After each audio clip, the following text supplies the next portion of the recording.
intentional thinkers. That's what we all need to be. If you want to have everything that you want in your life, you need to be an intentional thinker. Because you're one of two things. You're either a thinker who thinks thoughts with intent, or you're a default thinker. There's no in between. A default thinker is that person who thinks thoughts based upon what's happening around them. Someone's making you frustrated, you're thinking about you'd like to trip them as they walk past you. That's a default thought.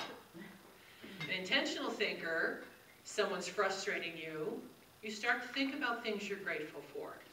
Or you intentionally turn your thoughts towards something that's positive. And there is a scientific reason why it works. I'm going to share with you today both personal experiences that have happened in my life as the result of being an intentional thinker, as well as some scientific reasons. Now, one of the things that I love the most is that some of the greatest people in history have been intentional thinkers.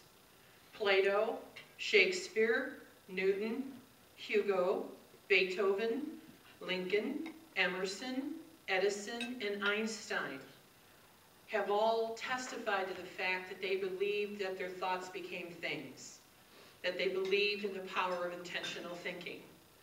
The food for thought card that we have today, I purposely did not have a new card made like I normally do, because this card was from our third meeting. This is card number 3, and it's so appropriate. The front says, thoughts equal feelings equals manifesting. The back of it is a quote by Esther Hicks. You can create what you desire by using intentional thought, which produces positive energy, thus drawing that which you desire to be manifested. And that's the absolute truth. Oh my gosh, I have to do this. Let's see. Yeah, okay. Let's talk about what instincts are. There's a common denominator amongst all intentional thinkers. They trust their gut. They trust their instincts. There's no two ways about it. They trust it. The very first, and this is actually from the dictionary. This is from dictionary.com that I got these definitions from.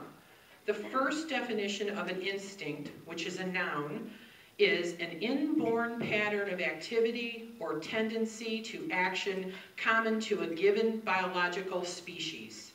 Animals, of course, have instincts. The second one is a natural or innate impulse, inclination, or tendency. The third one is a natural aptitude or gift, an instinct for making money. I don't know if any of you know people in your life that have really been successful and done really well in business. But if you sit down for a moment and you talk to them, they will tell you that they get gut feelings about what they need to do and decisions they need to make or people they need to see. They trust their instincts. And the fourth definition is my favorite. It's a natural, intuitive power. That word power I love because it is absolutely a powerful force and it is an energy.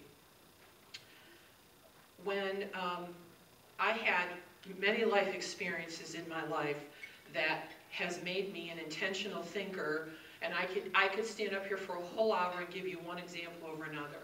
But what I'm going to do is give you the most impactful. And this happened when my mother died, which was 11, when did Grandma die, Jen? Do you remember? Yep, 2001. One. Okay, that's how long ago it was. Jennifer's my niece, by the way, so my mother was her grandma. My mother had died, and it was the day after her funeral.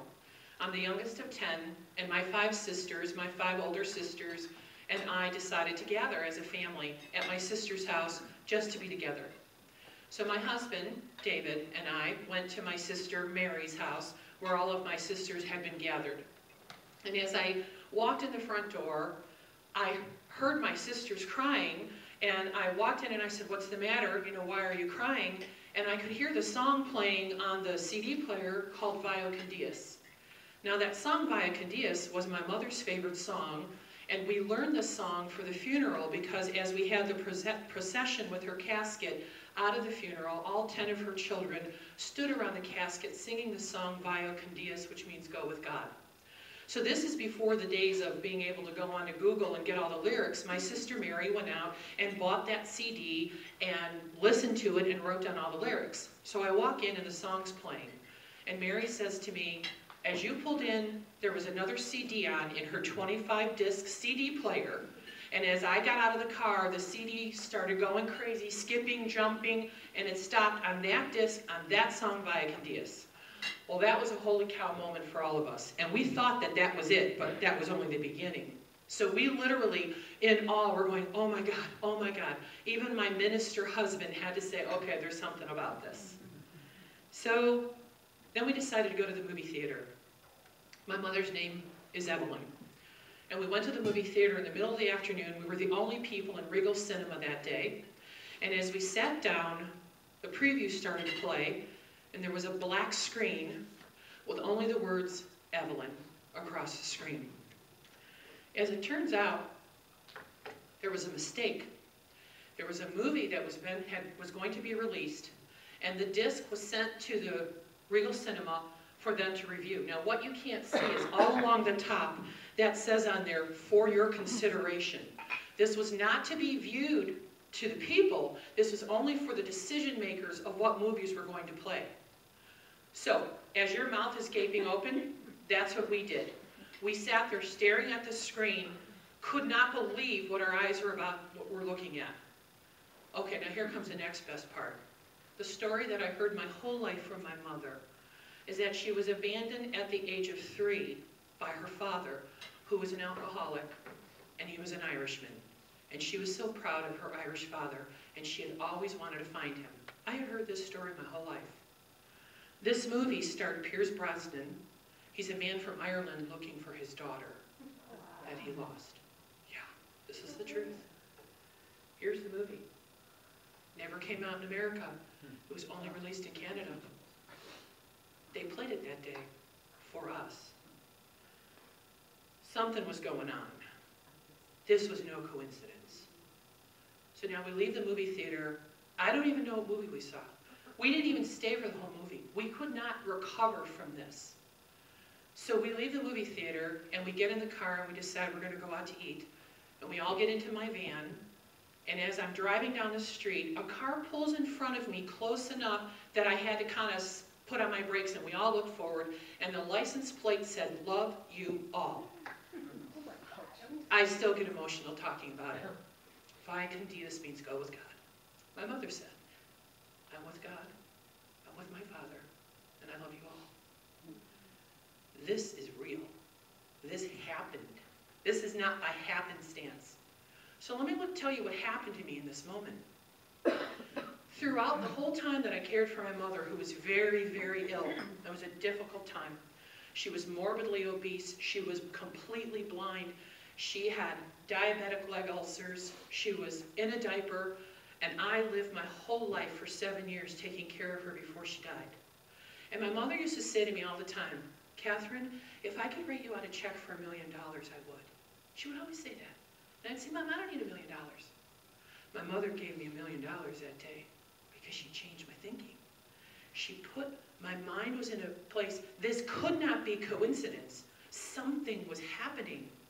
2 weeks after this occurred, someone I know gave me a disc by Esther Hicks.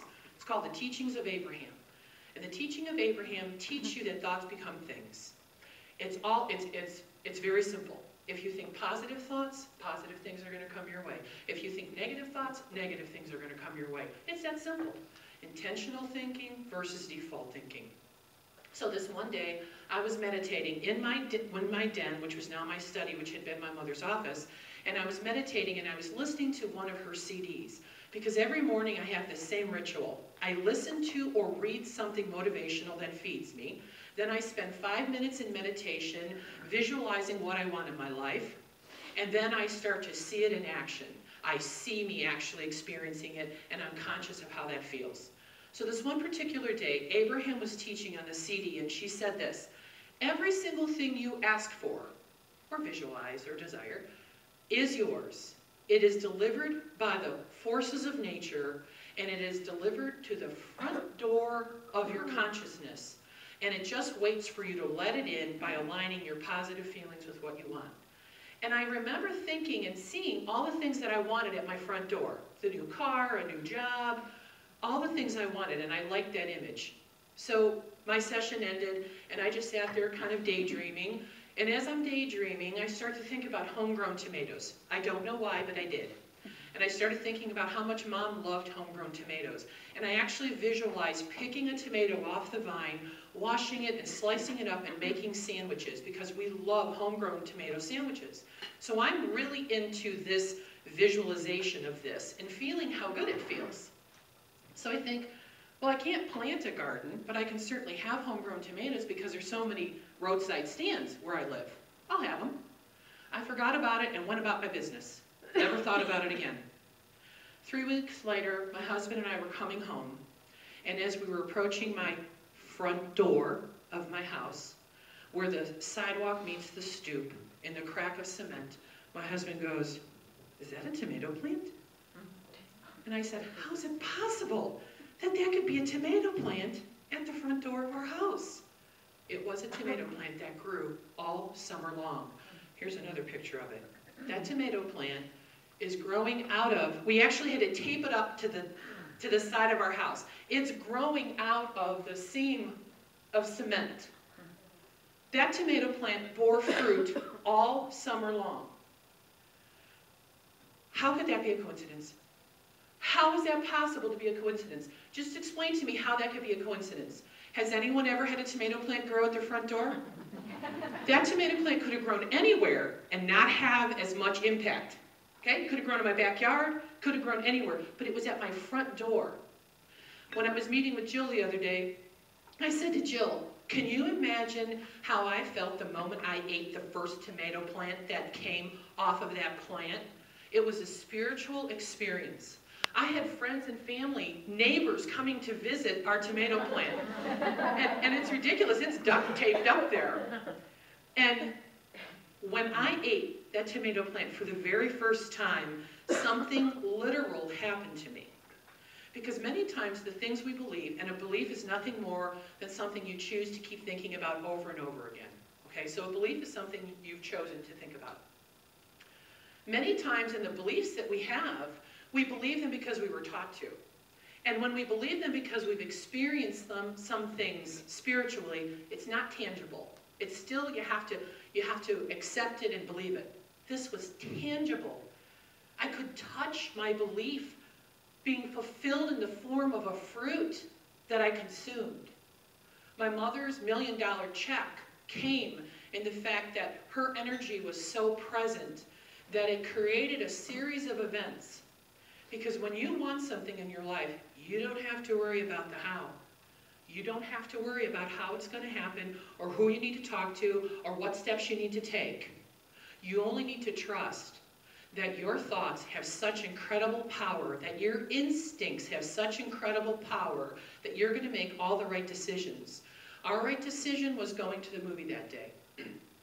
That would have still played even if we weren't there. But all the alignment that had to take place in order for that movie, that CD, to have gotten into the hands of the woman at the Regal who accidentally put it in the machine to play that one time, that one theater, only that one time for us. The synchronicity of that, and that's how the universe works, because you see, we're all connected. We're all one. So what I want, the universe is going to send out there, and one of you may feel led to call me or give me something that's going to fulfill that need. So when we make decisions in our life, whether it's I want a new job, or I want a new mate, or I want to be happy, what happens is we begin to stress about the how. How am I ever going to leave this husband? How am I ever going to find a new job? How am I ever going to... You don't have to worry about that. The only thing you have to do is be diligent to trusting your instincts. Diligent to it. And when you feel an instinct, you follow it.